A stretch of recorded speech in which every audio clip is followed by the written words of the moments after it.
ఇక నేను చెప్పానంటే తెల్లారదాకా చెప్పచ్చు. నేను ఒకటే మీద మనవి చేస్తా ఉన్నా, ఖచ్చితంగా మళ్ళీ ఎట్టి పరిస్థితులలో ఎవరు ఏమన్నా సరే ఖచ్చితంగా రావాలి. ఇంకా ఈ అందానికి ఒకటి బోడముండ హైడ్రాని తెచ్చిపెట్టింది. దానికి ఆ హైడ్రాకు ఆ పిసిసి ప్రెసిడెంట్ అని ఉంటాడు ఆయన, కాంగ్రెస్ కమిటీ అధ్యక్షుడు, ఆయన నిజామాబాద్లో పోయి చెప్తుండు, హైదరాబాద్లో హైడ్రా, నిజామాబాద్ కూడా తెత్తాం బిడ్డ, నిజామాబాద్లో నిడ్రా, రేపు జగిత్యాలలో కూడా జిడ్రా అంటాడు. ఇక అంటే ఏం కావాలి? మొత్తం పేదల కొంపలన్నీ కూల్చుడేనా? కేసీఆర్ రాజ్యానికి వచ్చినప్పుడు 3.5 లక్షల మందికి పేదలు ఎక్కడ ఉన్నారో అక్కడనే పట్టాలు ఇచ్చినాం. వాళ్ళని ఆగం చేయకుండా పాపం గరీబోళ్ళు 3.5 లక్షల కుటుంబాలకు హైదరాబాదు చుట్టుపక్కల వేరే పట్టణాల్లో కూడా పట్టాలు ఇచ్చిన వాళ్ళని బతకనిచ్చిన. ఇలా ఏం కూలగొట్టుడు? అది పుస్తకాలు కూడా తీసుకుని పోరాటాలు చదువుకునేటి అంతే గిరితమా? నేను ఒక్కటే మాట మనవి చేస్తా ఉన్నా, గ్యారంటీగా బీఆర్ఎస్ గవర్నమెంట్ వచ్చేది ఖాయం. మొట్టమొదటి రోజులనే ఈ ఐటాంటోని ఎత్తి అవతల వరేస్తామని చెప్పి నేను మనవి చేస్తా ఉన్నా.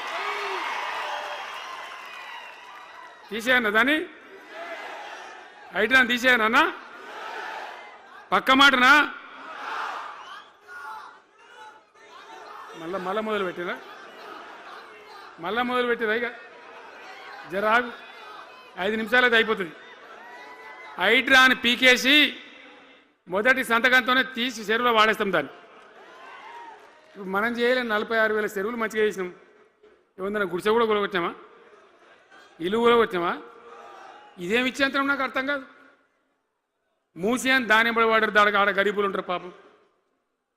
మూసి ఎంబడిన గరీబులను వాళ్ళని ఏమి ఏడిపించుడు? పొద్దున్న లేతే వాళ్ళు నిద్రపోకుండా, వాళ్ళ కంటి మీద కొనుక్కు లేకుండా, అది ఎవడు చేసే ప్రాజెక్ట్ అయ్యేది కాదు, పీకేది అవుతుందా? 15,000 ఇల్లు కూడా కొడతారట. ధర్మమేనా అది? ఈ రకంగా ఒకటి పనికి మాలిన హైడ్రా తెచ్చి మూసి అది చెయ్యాలి, మూసి మంచిగా చేయాల్సిందే వద్దనేవాడు అన్నాడు. అన్ని వేల ఇల్లు కూడా కొట్టడం ఎందుకు నాకు అర్థం కాదు. అలా ఏం లేదు, భూములు కబ్జా పెట్టే రియల్ ఎస్టేట్ దందా తప్ప దాంట్లో ఏం లేదు.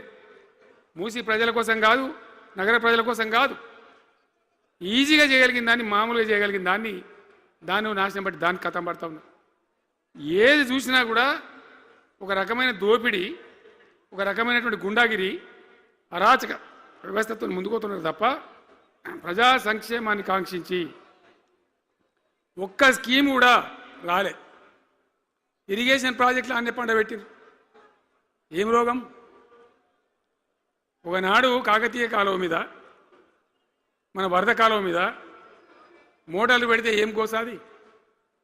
మా శంకరెడ్డి చెప్తా ఉండే ఇంతకుముందు, 1000 మోటార్లు పెట్టుకుంటే వచ్చి కోసుకపోదురు, లారీలకు మోటార్లు ఎత్తుకపోదురు. ఇదే వరద కాలువ మీద కేసీఆర్ నన్ను రోజులు కూడా మాట్లాడిందా? మాట్లాడలే. చివరికి ఏం చేసింది మీరు మంచిగా వినాలే. వీళ్ళు మామూలు పని చేస్తలేరు, మన జీవితాలకే బాంబులు పెడుతున్నారు. ఆ రోజు కూడా నరేంద్ర మోడీ ప్రధానమంత్రిగా ఉండే ఆయన ఏం చేసిండు? కరెంటు మోటార్లకు మీటర్లు పెట్టాలి, నువ్వు పెట్టాలి కేసీఆర్ అని నా మీద ఒత్తిడి.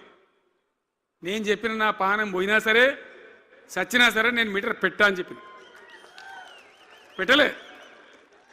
30,000 రూపాయలు కట్ చేస్తే నీకు అన్నాడు, కట్ చేసిండు. రాష్ట్ర ప్రభుత్వానికి వచ్చేటువంటి ఆదాయం 30,000 కోట్ల రూపాయలు వదులుకొని కూడా తెలంగాణలో నేను కరెంటు మీటర్ పెట్టనియలే. నేను ముఖ్యమంత్రి ఉన్నాను రోజు. ఇవాళ ఏం చేసిండు తెలుసా వీళ్ళు మీకు? మీకు తెలియలే, మీరు అమాయకులున్నారు. ఢిల్లీకి పోయి ఒప్పుకున్నారు. ఒప్పుకొని ఏం చేశాను?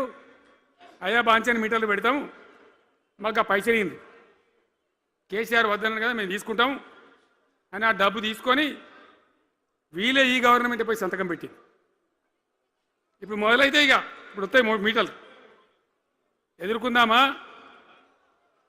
మీటర్ల ఎదురుపాటును యుద్ధం చేద్దామా? కొట్లాడదామా? ఏమన్నా మనం నాకు అర్థం కాదు. రైతులు మంచిగా ఉండాలి, వ్యవసాయం మంచిగా ఉండాలి, పల్లెలు